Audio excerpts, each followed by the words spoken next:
Cette émission est une production de la télévision régionale des Moulins.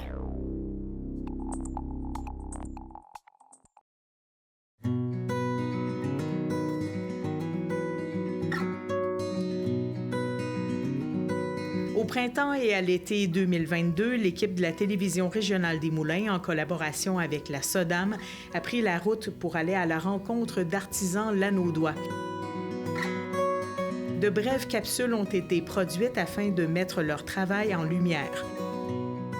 Plusieurs heures de tournage et de montage plus tard, de précieux moments supplémentaires vous seront aujourd'hui présentés.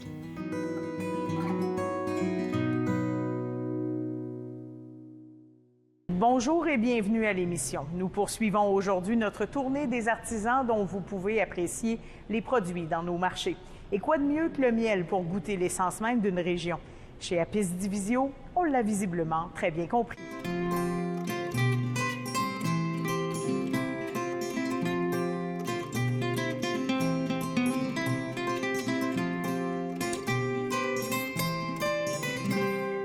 Bonjour, nous sommes l'équipe d'Apis Divisio Apiculture et moi c'est Simon. Isabelle. Et moi, c'est Elisabeth. Et on a fondé ensemble notre petite entreprise apicole familiale en 2016 parce qu'on s'est vraiment intéressé aux abeilles. Chez Apis Divisio Apiculture, notre mission principale, c'est de parler de l'agriculture locale, de proximité. Nous, on fait de l'agriculture spécialisée en apiculture, donc on produit du miel. Mais pour nous, ce qui est important, c'est d'avoir du miel local, on le vend localement. Nous, on est à Mascouche, on fait partie des marchés publics de Mascouche, Terrebonne.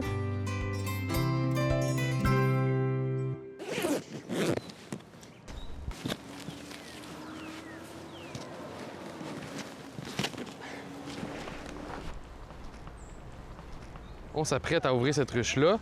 À partir d'ici, c'est la grille reine. Donc en haut, c'est juste du miel, puis en bas, il y aura les œufs.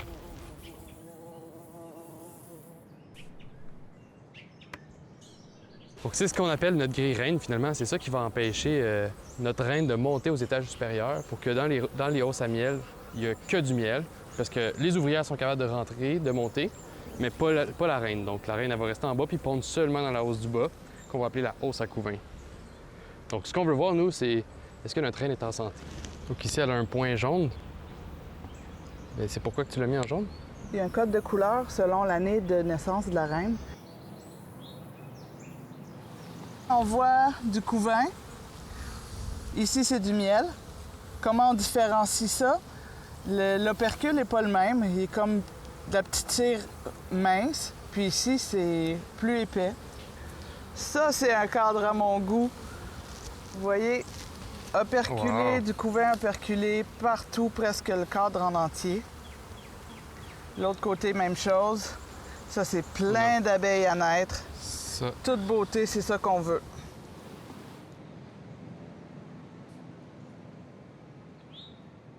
C'est tout un petit laboratoire qu'on voit là dans ces caisses en bois.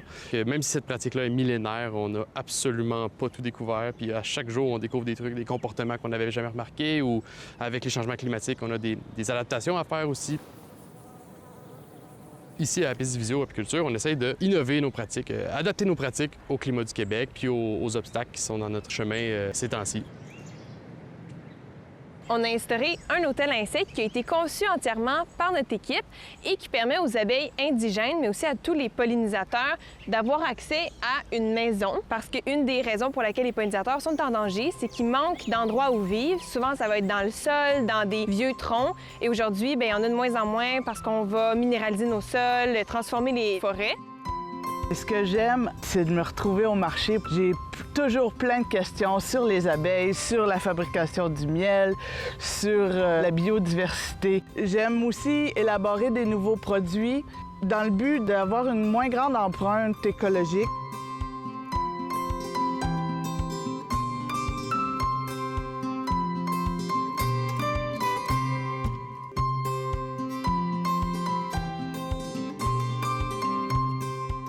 L'apiculture, pour nous, c'est vraiment un moyen de sensibiliser à la biodiversité, aux enjeux écologiques, mais aussi à l'agriculture de proximité, parce que le miel, c'est un des sucres naturels qu'on peut avoir vraiment facilement au Québec, permet d'encourager des entreprises locales comme nous.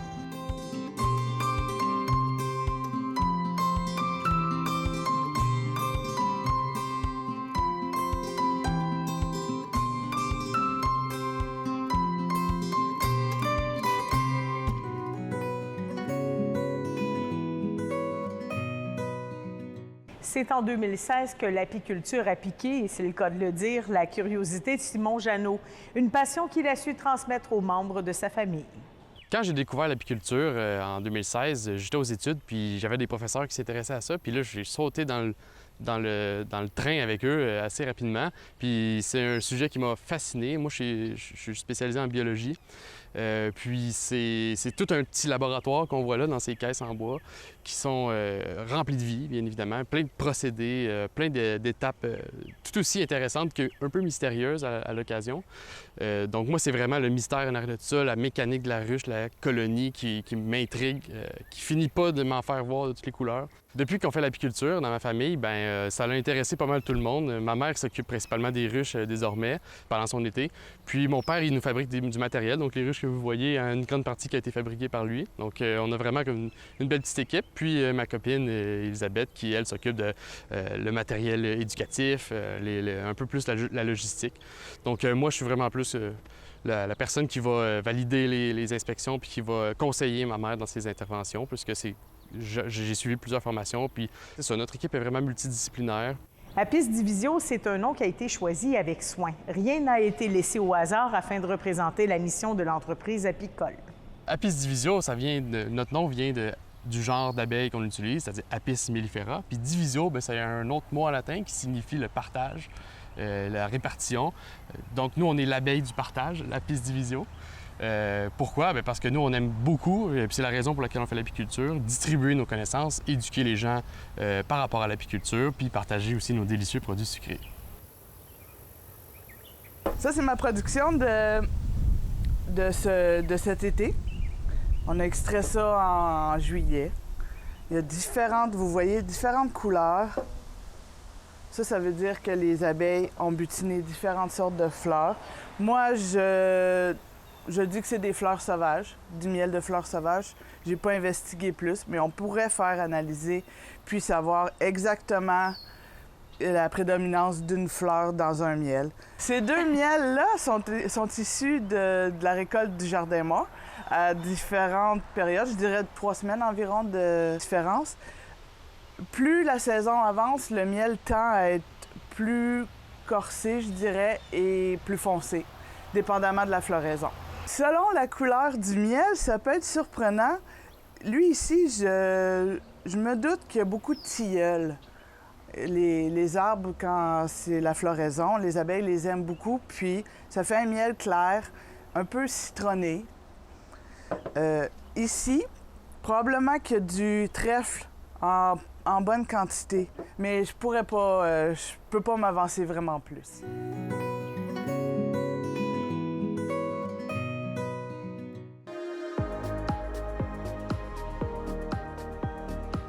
Je m'appelle Steve Letourneau, président de la SODAM, un organisme voué au développement et à l'animation culturelle de sa communauté par ses 4 volets, soit le patrimoine, la musique, l'agrotourisme et le cirque. Dans le cadre de ce projet, nous sommes heureux de mettre en lumière 9 producteurs maraîchers locaux qui participent à nos marchés moulinois et qui représentent fièrement ceux qui travaillent pour mettre de la diversité et de la fraîcheur dans notre assiette.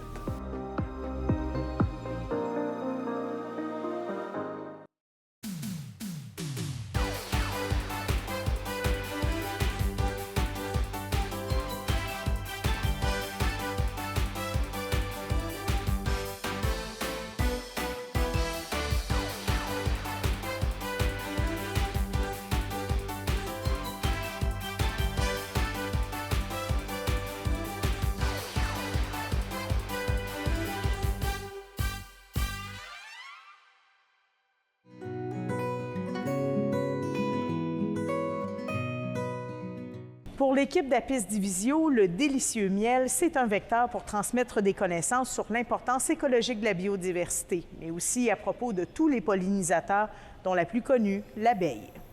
La raison pour laquelle on fait l'apiculture au Québec habituellement, c'est de produire du miel, puis aider à la pollinisation dans les champs, puis utiliser les produits dérivés de la ruche pour fabriquer des produits intéressants.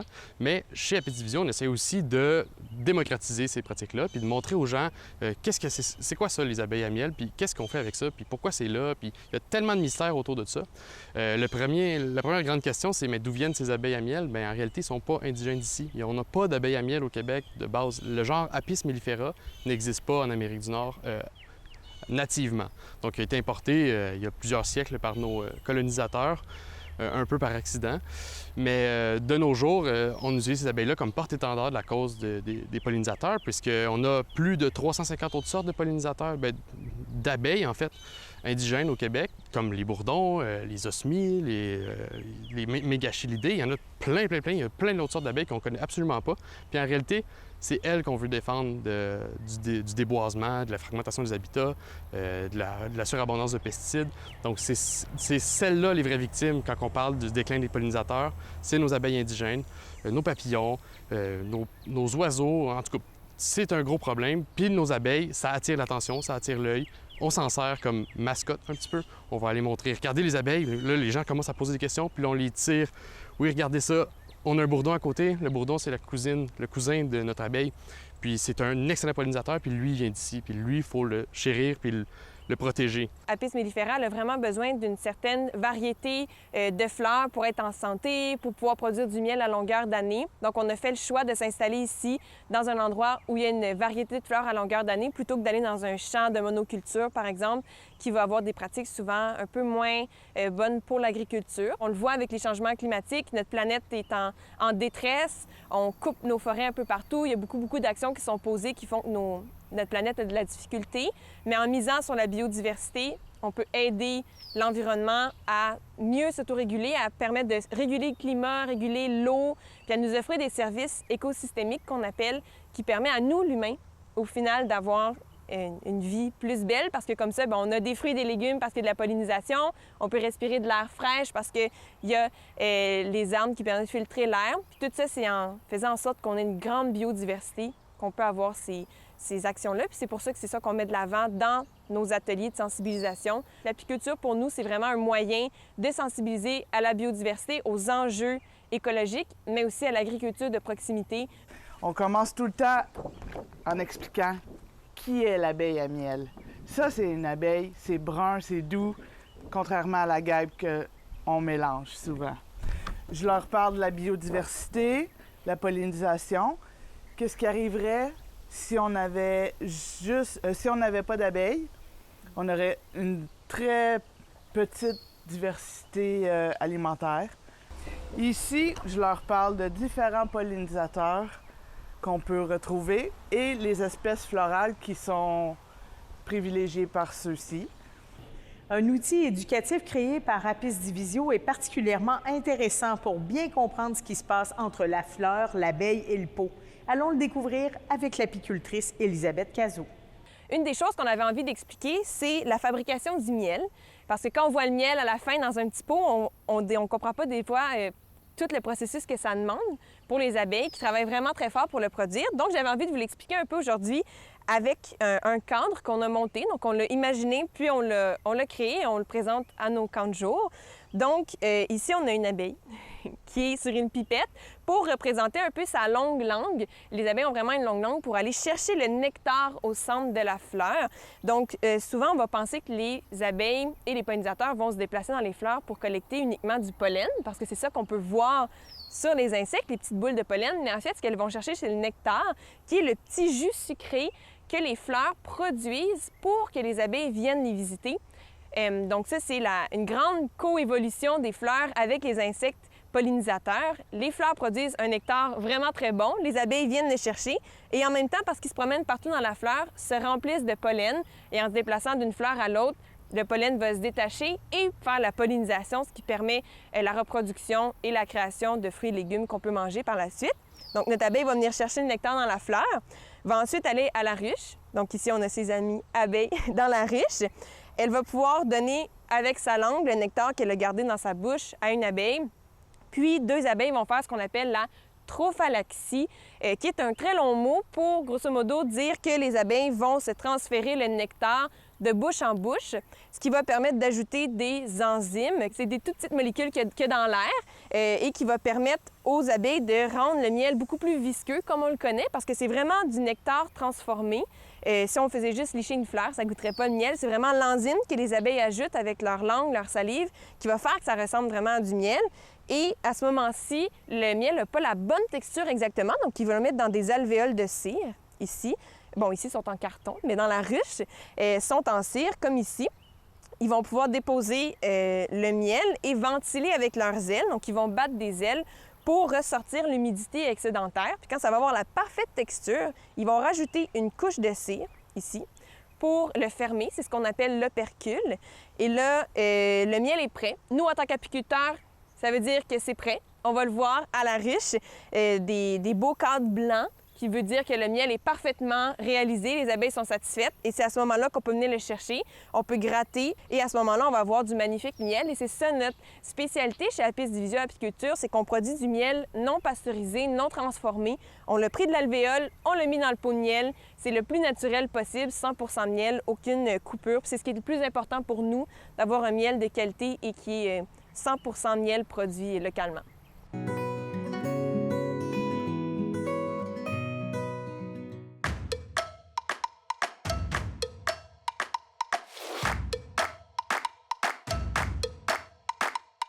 La télévision régionale communautaire joue un rôle plus qu'important dans toutes les villes du Québec. Ça nous permet justement de passer nos messages, de se rendre chez les citoyens.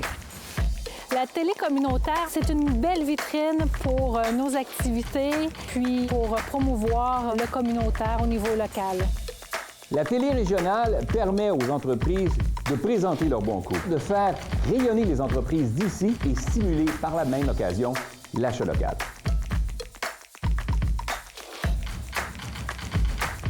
Les productions vidéo Don Quichotte. Une vidéo pour votre entreprise. Un studio tout équipé, spécialisé. Vos valeurs, votre organisme. Nous avons aussi le service de drone qui vous permettra de prendre des plans de vue les plus spectaculaires. Ainsi que notre service de streaming web pour prendre vos directs. Rapide, unique, Don Quichotte. Créons ensemble la vidéo qu'il vous faut.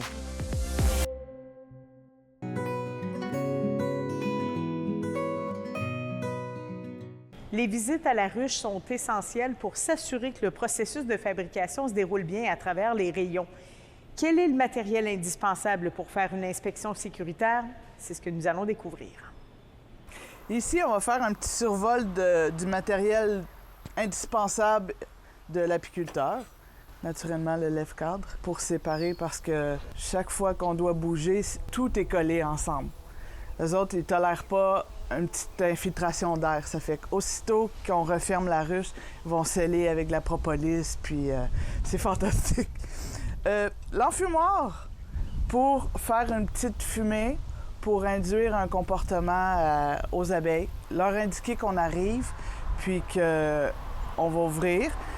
Eux autres, pendant ce temps-là, se gorgent de miel et ça les rend plus lourdes, donc moins agressives, moins portées à nous attaquer.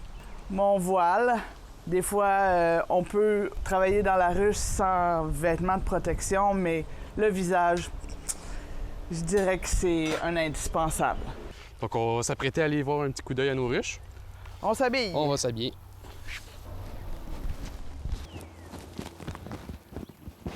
Je vais allumer mon indispensable enfumoir. Je l'ai bourré de brins de scie, de petites branches, un papier journal. Je vais avoir un bon feu. On allume un bon feu pour avoir une boucane qui va durer tout le long de l'inspection. Maintenant que ce sera bien allumé, je vais remplir avec un peu de verdure pour couper la chaleur. Lors de l'inspection d'une ruche, plusieurs éléments sont soigneusement vérifiés, dont la création d'une cellule royale. Ce qu'on surveille en inspectant comme ça, c'est qu'il y a une belle ponte, que la reine se porte bien. Puis on surveille pour pas qu'il y ait de cellule royale qu'on appelle. C'est ça qui va amener un essaimage de la ruche, puis on veut pas ça. L'essaimage, c'est lorsque les abeilles se divisent parce qu'ils n'ont plus assez de place.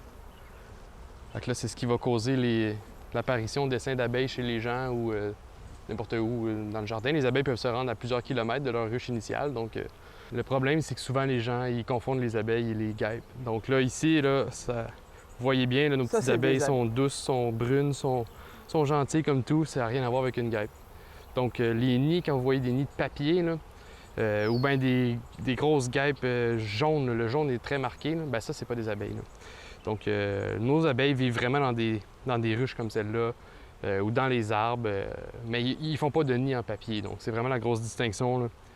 Quand on aperçoit un essaim, il faut garder son calme, trouver les ressources nécessaires, mais souvent, c'est un gros moton d'abeilles bien calmes. Les essaims, ça peut avoir l'air terrifiant lorsque vous en avez un chez vous là, à l'occasion, mais on sait que ces abeilles-là, lorsqu'ils sont partis de la ruche, ils ont emporté avec elles le plus de provisions possible. Donc, ils sont gorgées de miel, sont vraiment pas agressives, sont lentes, sont pleines, comme après un bon repas. Donc, habituellement, les essaims sont assez pacifiques. Il ne faut pas trop en avoir s'énerver avec ça, là. Puis, il faut savoir aussi que c'est pas voué à survivre. Un essaim dans la nature va geler à l'hiver venu. Au Québec, c'est dans des ruches qu'on installe des essaims. Alors, si vous voyez un essaim, un coup de fil chez Apis Divisio pourrait sauver la vie de ces abeilles. Et saviez-vous qu'au Québec, l'arrivée d'un nouvel insecte représente une véritable menace en apiculture? On a plusieurs enjeux sanitaires avec les ruches. Puis ça, c'est pour dépister le petit coléoptère de la ruche. C'est un nouvel insecte qui est entré au Québec. On ne veut pas avoir. Il se loge dans les hausses à miel, dans les rayons de miel. Et puis, il pond ses œufs. Ça amène la fermentation du miel. Ça fait que c'est voué à la poubelle. Fait qu'en prévention, on a des petits pièges comme ça, avec de l'huile et du vinaigre. Puis les coléoptères sont attirés par le vinaigre. Ils vont rentrer dans le piège et se noyer. Ça fait que quand on en voit, on doit déclarer obligatoirement à la MAPAC. Puis c'est un suivi serré. C'est grave. Fort heureusement, ces cas-là sont extrêmement rares encore au Québec, puis même en Amérique, là. Donc, c'est vraiment en prophylaxie qu'on va mettre ces pièges-là, mais pas... Pour l'instant, on n'en a jamais vu, heureusement. On veut pas en voir. C'est ça.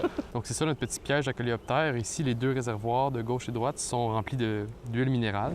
Puis au milieu, là, notre vinaigre a séché, mais habituellement, on remplit ça à moitié d'un peu de vinaigre. Puis là, les coléoptères vont être attirés ici, puis ils vont passer par les petits trous qui sont sur le dessus, mais ne réussiront pas à atteindre le vinaigre, ils vont tomber dans l'huile. Donc, c'est comme ça qu'on va les capturer. Là, fort heureusement, on voit qu'il n'y a pas d'insectes là-dedans, donc on n'a toujours pas capturé de coléoptères. C'est une excellente nouvelle, on n'a toujours pas de ce ravageur-là dans notre région. OK. Et voilà, good job! Ça se passe bien. En plus du miel traditionnel et des formations éducatives, Apis Divisio développe d'autres produits éco-responsables et en projette même de nouveaux. On a ici des produits que je fabrique à base de dérivés de la ruche, comme ici, mon fameux Bee Wrap. J'adore ça, là. C'est très simple, mais il faut apprendre à l'utiliser, c'est vraiment le fun. C'est un coton imbibé de cire d'abeille. Ça sert de pellicule alimentaire. Et puis, ça colle sur un contenant où on peut emballer des crudités, des sandwichs. On s'en sert de multiples façons au lieu du plastique.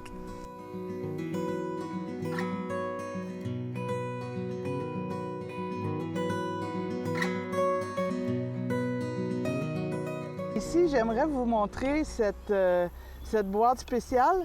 J'essaie de fabriquer du miel en rayon cette année. Ça intrigue beaucoup de gens, et moi aussi. C'est des petits cadres qu'on ne met pas de fondation plastique. Et puis, les abeilles vont construire leur cire dans les espaces vides. Puis ensuite, je peux découper pour donner des morceaux de... Ça ressemble à ça au début? Oui. Les abeilles ont toutes fabriqué la cire toutes seules. Et celui-là, ça avance bien. Puis là, ça commence à être pesant, là. Oui. C'est vraiment magnifique. C'est que de la cire et du miel. On les voit en train de travailler ici, en train de fabriquer le miel, construire aussi les alvéoles en cire. J'ai déchiré un petit peu de l'opercule.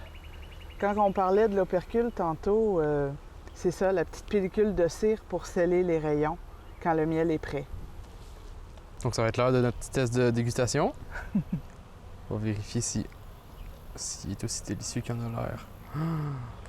Ça, c'est un bon miel chaud. La cire peut être mâchée comme une gomme. C'est vraiment le fun. Moi, je suis fasciné par les procédés de transformation, donc la fermentation du miel, en hydromel, par exemple, qui est vraiment, ou en cidre même, c'est un délice encore méconnu au Québec, mais on va voir ces produits-là apparaître éventuellement sur les tablettes au fil des années parce qu'on commence à redécouvrir ces pratiques ancestrales-là qui sont, on ne sait même pas vieilles de combien de temps, parce qu'en fait, on retrouve des traces d'hydromel puis d'extraction de miel de plus de 4000 ans. Donc, j'ai hâte que vous puissiez en profiter parce qu'on va essayer d'en développer nous autres aussi au fil des prochaines années. Les clients savent qu'ils peuvent me ramener leur pot. Je vais donner une petite consigne, un rabais sur le prochain achat. Et puis, on les stérilise, on les réutilise à l'infini. C'est la meilleure solution qu'on a trouvée pour l'instant. Puis, je tends à élaborer d'autres produits. J'aimerais ça faire des produits d'usage quotidien, tels des baumes à lèvres ou des petites choses qui font plaisir à utiliser pour réutiliser les produits de la ruche. Bien sûr, on fait de la vente de miel et de produits dérivés du rucher, notamment lors des marchés publics. On fait de l'apiculture. On peut aussi faire certains accompagnements pour les apiculteurs locaux. Mais on fait aussi de la sensibilisation via des ateliers qu'on va monter pour les camps de jour ou alors ici même au Jardin Mort pour les visiteurs. Et même sur nos médias sociaux, donc que ce soit notre page Facebook, Instagram ou notre site Internet, je vous invite à les visiter. Comme vous le constatez, Apis Divisio, c'est beaucoup plus qu'une simple mielerie. C'est en fait une école de pensée. Espérons que cette émission vous a non seulement donné l'envie de faire découvrir leurs produits à vos papilles, mais aussi d'approfondir vos connaissances dans le domaine.